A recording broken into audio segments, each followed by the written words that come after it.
Hello everyone, welcome back to my mini blog. সবাইকে জানাই শুভ দীপাবলির অনেক অনেক শুভেচ্ছা। সকালবেলা রেডি হয়ে বেরিয়ে পড়েছিলাম বাড়ির কাছের মায়ের মন্দিরে পুজো দিতে যাওয়ার জন্য।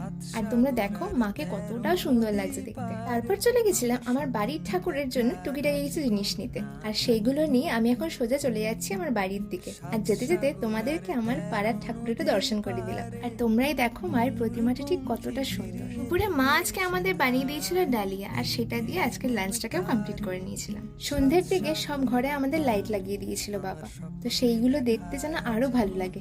দীপাবলির দিন এরকম ভাবে যখন আলো জ্বলে ঘরদোর খুব সুন্দর লাগে দেখতে। তারপর মা এখানে সুন্দর করে ঠাকুর ঘরটি সাজিয়ে পুজো দিয়ে নিল, এখানে প্রদীপও জ্বালিয়ে নিল ভগবানের সামনে। আর এত সুন্দর লাগছিল চারিদিকে তেমনই আলো, যেখানে দেখতে আরো বেশি ভালো লাগছিল। আর বিশেষ করে প্রদীপ প্রদীপ জ্বালাতে আমার ভীষণ ভালো লাগে।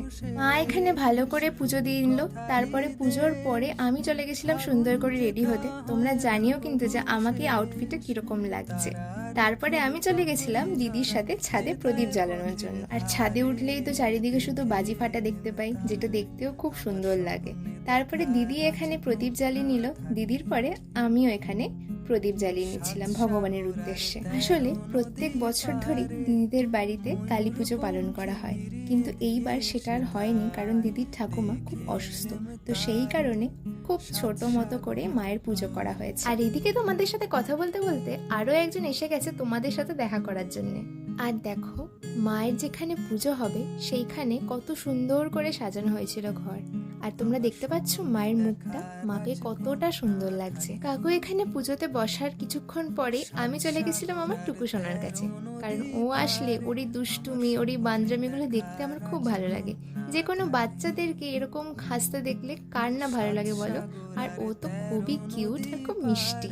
আর ওদিকে সবাই মিলে আমরা চলে গেছিলাম পুজোর দিকে, তখনও পুজো হচ্ছে। আর পুজোর পরে আমি তোমাদেরকে আবার এখানে ডেকোরেশনটাও দেখিয়ে নিলাম, যেটা খুব সুন্দর লাগছিল। তারপরে তো আমরা দুজন যেখানে আছি সেখানে ছবি আর ভিডিওস করব না এমনটা তো হতে পারে না, তাই নিজের ভিডিওর জন্য কয়েকটা ক্লিপিংসও তুলে নিয়েছি আর সুন্দর সুন্দর কয়েকটা ছবিও তুলে নিয়েছি। এত সুন্দর করে সেজেছি, ছবি আর ভিডিও না তুললে হয়? তারপরে আমি আর দিদি মিলে মায়ের পুজোর ভোগের প্রসাদ খেয়ে নিয়েছিলাম। তো আজকের মতো ব্লগটা এখানেই এন্ড করলাম। ভালো লাগলে আমার এই ভিডিওতে লাইক, কমেন্ট আর শেয়ার অবশ্যই করুন। Bye for now.